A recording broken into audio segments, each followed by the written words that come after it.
अच्छे विचारों के साथ, अच्छे उद्देश्यों को लेकर, पूर्ण लगन के साथ, पूर्ण मन के साथ में हमारे इस देश को आगे बढ़ाने के लिए, हमारे संकल्प को आगे बढ़ाने के लिए, उसे दृढ़ करने के लिए हमने हमारी सारी ताकतों को एकजुट कर दिया है। पुरजोर कोशिशों के साथ, पूर्ण मन के साथ, पूर्ण विश्वास के साथ, पूर्ण श्रद्धा के साथ हमने दृश्यमान और अदृश्यमान सारी ताकतों को उपयोग करने का निर्णय किया और उन सारी ताकतों को पाने के लिए उनके स्रोत के पास पहुंच चुके हैं। हम मनुष्यों के पास से जो कुछ भी पा सकते हैं उनसे मांगकर उनसे पाने के लिए गए हैं। स्वर्गलोक में, अदृश्य लोक में, अदृश्य परमेश्वर के पास जो कुछ भी होता है उनसे मांगने के लिए उनके पास गए हैं। हम मनुष्यों से मांगते हैं या परमेश्वर से मांगते हैं, जो कुछ भी हमने मांगा है उनकी इच्छा में है तो वो निश्चय वो हमें प्रदान करेंगे। इस प्रकार से उनकी सहायता को प्राप्त करते हुए हमारे संकल्प में, हमारे उद्देश्य में हम आगे बढ़ रहे हैं। और कोई ऐसी कठिनाई, कोई ऐसी बाधा, कोई ऐसी अड़चन हमारे सामने आ जाती है, वो हमारे सामने ज़्यादा समय तक टिक नहीं सकता है, क्योंकि हमने सारी ताकतों को काम पर लगा दिए हैं। और ये ताकतें जब काम करने लगते हैं, मनुष्य काम करने लगते हैं, परमेश्वर काम करने लगते हैं, हमारे सामने जैसी भी अड़चन क्यों ना हो वह हट जाएगी। हमारी कल के अध्ययन में हमने एलिया नबी को देखा है, जिन्होंने राजा अहाब के सामने कहा था, मैं जब तक ना कहूँ आकाश से ना तो मैं बरसेंगे ना ही ओस पड़ेगी।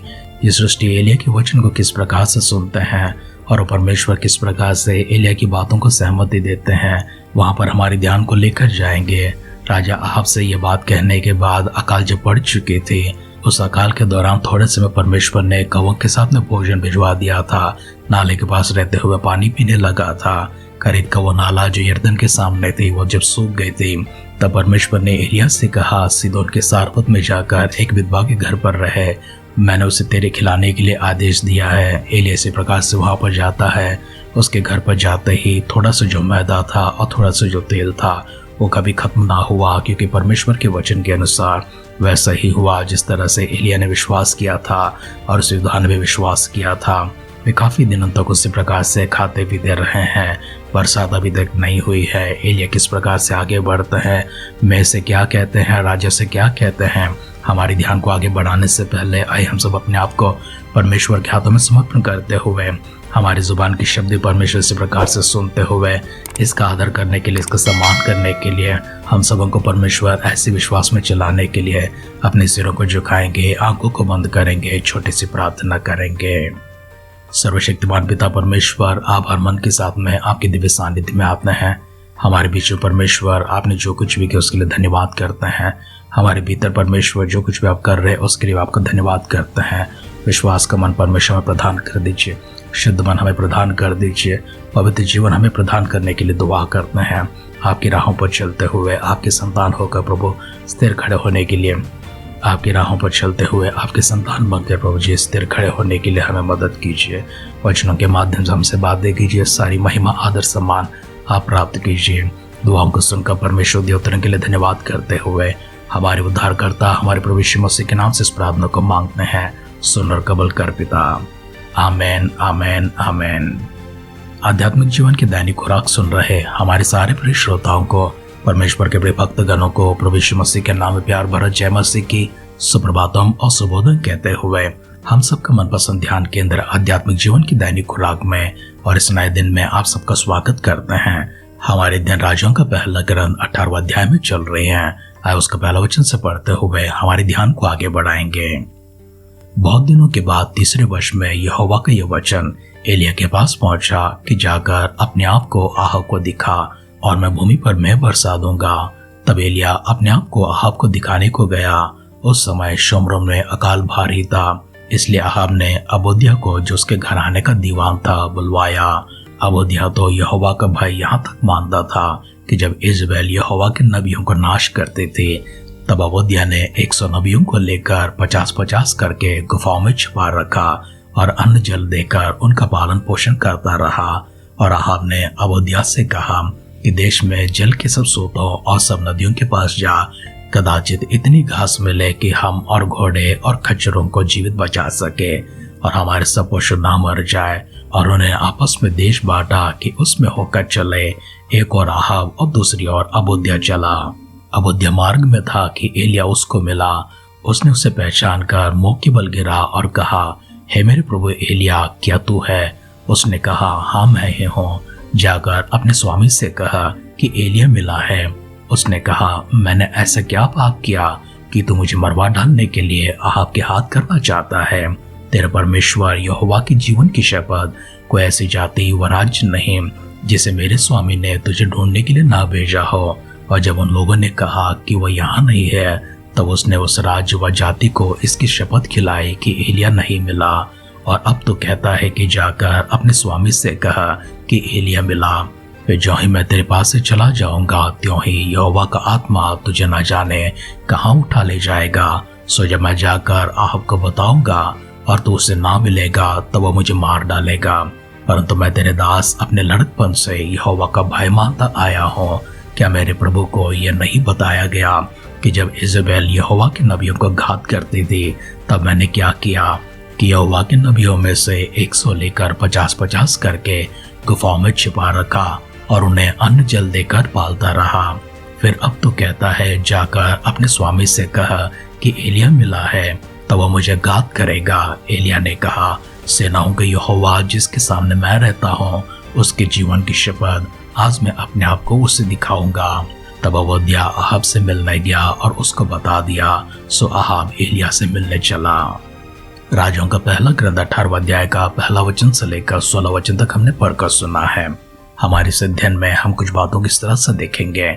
सबसे पहला बात यह है कि 3 वर्ष के बाद परमेश्वर का वचन एलिया के पास पहुंचता है। इन 3 वर्षों में एलिया कुछ समय यरदन नदी के सामने करीत नाले के पास था और वहां से जाकर सीदोन के सारपत में उस विधवा के घर पर रहने के समय तक अब तक पूरे 3 वर्ष हो चुके हैं। 3 वर्ष के बाद परमेश्वर का वचन एलिया के पास पहुंचकर एलिया से यूं कहता है कि अपने आप को जाकर अहाब के सामने प्रकट कर दे और मैं आकाश से मैं बरसाऊंगा। दूसरी बात को इस प्रकार से देखते हैं, सारा शमरोन में भारी अकाल पड़ चुका था, कहीं पर भी पानी नहीं मिल रहा था। तो राजा ने ओबद्याह नाम अपना दीवान को बुलाया और उससे कहा, जाकर सारे पानी के स्रोतों के पास तलाश कर कहीं पर घास मिलते हैं क्या? कम से कम इतना तो मिलना चाहिए कि हमारे घोड़े और खच्चर जीवित रह सके। राजा ने और ओबद्याह ने दोनों को देश बांट लिया। दोनों ही अलग अलग दिशा में जाकर ढूंढने लगते हैं। जैसे ओबद्याह राजा के यहाँ से विदा होकर घास की तलाश में निकला, परमेश्वर का जन एलिया उसके सामने प्रकट हो जाता है। ओबद्याह ने उसे पहचान कर अपने मुंह के बल गिर कर उसको धन्यवाद किया और उससे कहा, क्या तू ही है? उसने कहा, हाँ मैं ही हूँ। एलिया ने कहा, जाकर अहाब से कह देना कि मैं उससे मिलना चाहता हूँ। तब ओबद्याह जो परमेश्वर का भाई यहाँ तक मानता था कि जब इज़बेल परमेश्वर के नबियों को मार डाल रहे थे, उस समय उसने 100 नबियों को 50-50 अलग करते हुए गुफाओं में छिपा रखा था और उन सबको अन्न जल देते हुए उनका पालन पोषण करता रहा, उन्हें संभालता रहा था। यही बात को ओबद्याह एलिया को स्मरण दिलाकर कहता है, क्या मेरे प्रभु को किसी ने बताया नहीं कि मैंने क्या क्या काम किया है? मैंने ऐसा कौन सा अपराध किया है कि तू मुझे राजा के हाथ में मरवाना चाहता है? क्योंकि राजा ने हम सबसे ऐसा शपथ खिलवाया था, कोई ऐसा देश नहीं है, कोई ऐसा राज्य नहीं है जहाँ पर राजा ने तेरे लिए तलाश ना किया हो और उनसे शपथ ना खिलवाए हो। जब कभी भी कोई तुझे देखता है और राजा से कहता है कि हमने एलिया को देखा है, और राजा तुझे मिलने के लिए जब आता है, तब न जाने परमेश्वर की आत्मा तुझे कहाँ पर उठा ले जाती है और इसको किसी को खबर नहीं होती है। इसलिए राजा ने हमसे शपथ खिलवाई है कि हमने कभी एलिया को नहीं देखा है। इसी प्रकार से हमें राजा के सामने कहना है। अगर आज मैं जाकर राजा से कह दूं और परमेश्वर की आत्मा मेरे यहाँ से चले जाते ही तुझे कहीं और लेकर चला जाएगा और राजा मुझे मार देगा। तब एलिया ने ओबद्याह से कहा, निश्चय मैं आज यहीं पर रहूंगा और राजा से मुलाकात करूंगा, तो राजा को जाकर इस बात को बता देना। ओबद्याह इस विषय को बताने के लिए राजा के पास पहुंच जाता है। एलिया की सारी बातों को बताने के लिए ओबद्याह राजा के पास चला जाता है। राजा किस प्रकार से प्रतिक्रिया को दिखाते हैं, आगे क्या होता है, हमारे कल के ध्यान में देखेंगे। लेकिन आज के ध्यान को आइए हम इस प्रकार से समाप्त करते हैं। हमारे मांगने पर, हमारे प्रार्थना करने पर परमेश्वर किसी भी प्रकार के कार्य को करते हैं। एलिया नबी ने परमेश्वर को उस देश में प्रकट करने के लिए और सभी लोगों को परमेश्वर की ओर आकर्षित करने के लिए आसमान को भी बंद करके एक चिन्ह दिखाया है, चमत्कार दिखाया है। आगे किस प्रकार से प्रजा परमेश्वर की ओर मुड़ते हैं, इन सारी बातों को देखेंगे और हम भी इस प्रकार से परमेश्वर के सामने जाकर प्रार्थना करेंगे। परमेश्वर एलिया के जैसी सामर्थ, वैसे विश्वास और वैसे हिम्मत हम सबको प्रदान करे। आइए मिलकर इसलिए अपने सिरों को झुकाएंगे, आंखों को बंद करेंगे, छोटी सी प्रार्थना करेंगे। पिता परमेश्वर, धन्यवाद करते हैं इन सारे शब्दों के लिए। आप हर मन के साथ में आपके सानिध्य में आते हैं, हमारे सारे परिजनों को अपने आप को आपकी नजरों में समर्पण करते हैं। हम सबों को परमेश्वर एलिया की जैसी आत्मा, ऐसी ताकत, ऐसे सामर्थ प्रदान करने के लिए आपसे विनती करते हैं। पिता परमेश्वर, इस प्रकार की सामर्थ सब हमें भर रहे हैं, विश्वास में चला रहे हैं, शुक्रिया अदा करते हैं। प्रभु यीशु मसीह के बादलों की आगमन अगर विलंब होती है, कल सुबह फिर से एक बार मिलकर आपकी स्तुति करने, प्रशंसा करने, आदर करने, सम्मान करने, आराधना करने के लिए हम सबों को प्रभु सजीवों की संख्या में, भाग्यवानों की संख्या में रखते हुए आपके सामने फिर से एक बार एकत्रित करने के लिए दुआ करते हैं। अगर हमारे मिलने से पहले प्रभु यीशु मसीह के बादलों की आगमन संभव होगी तो आपके स्वर्गलोक में शामिल होने का भाग्य प्रदान करने के लिए दुआ करते हैं। प्रार्थना को परमेश्वर आपने सुनकर दिए उत्तर के लिए धन्यवाद करते हुए हमारे उद्धारकर्ता, हमारे प्रभु यीशु मसीह के नाम से इस प्रार्थना को मांगते हैं। सुन और कबूल कर पिता। आमेन, आमेन, आमेन। विश्वास की यात्रा में आप आगे बढ़ते रहे, पवित्र आत्मा की सामर्थ को प्राप्त करते रहे, वरदानों को प्राप्त करते रहे, चिन्ह और चमत्कार से भरे हुए आश्चर्य काम आप करते रहे। परमेश्वर की हर प्रकार की सहायता निरंतर आपके ऊपर होती रहे। हमारी सिद्ध और कामना के साथ आज के ध्यान पर समाप्त करते हैं। आप सुनते रहिए, सुनाते रहिए आध्यात्मिक जीवन की दैनिक खुराक। कल फिर मिलेंगे। अपना ख्याल रखिए, अपनों का ख्याल रखिए, दूसरों का भी ख्याल रखिए। God bless you.